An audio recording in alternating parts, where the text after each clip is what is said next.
বিসমিল্লাহির রহমানির রহিম। পৃথিবীতে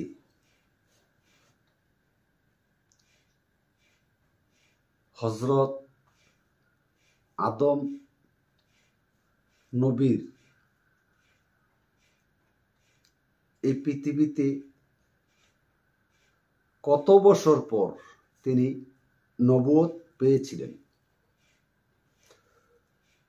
হযরত আদম আলাইহিস সালাম পৃথিবীতে কত বছর পরে নবুয়ত পেয়েছিলেন?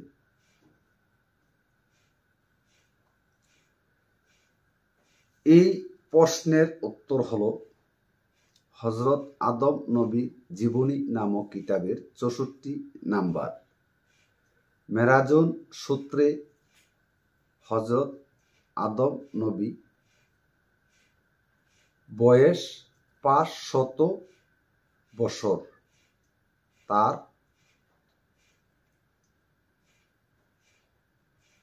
আওলাদগণ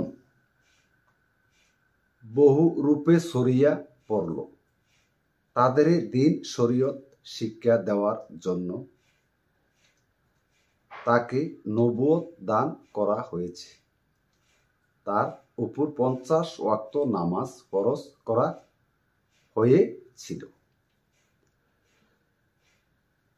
হযরত আদম নবী মৃত্যু হওয়ার সময় তার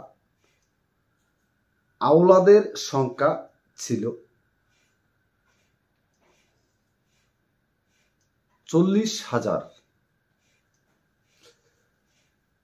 হযরত আদম নবী মৃত্যুর সময় তার আওলাদের সংখ্যা ছিল ৪০,০০০।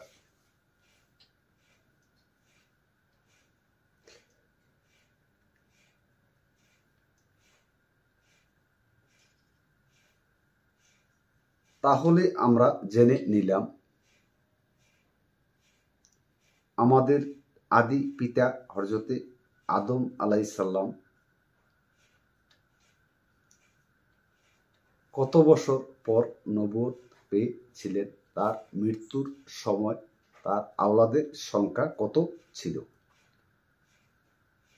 আসসালামু আলাইকুম ওয়া রাহমাতুল্লাহি ওয়া বারাকাতুহু।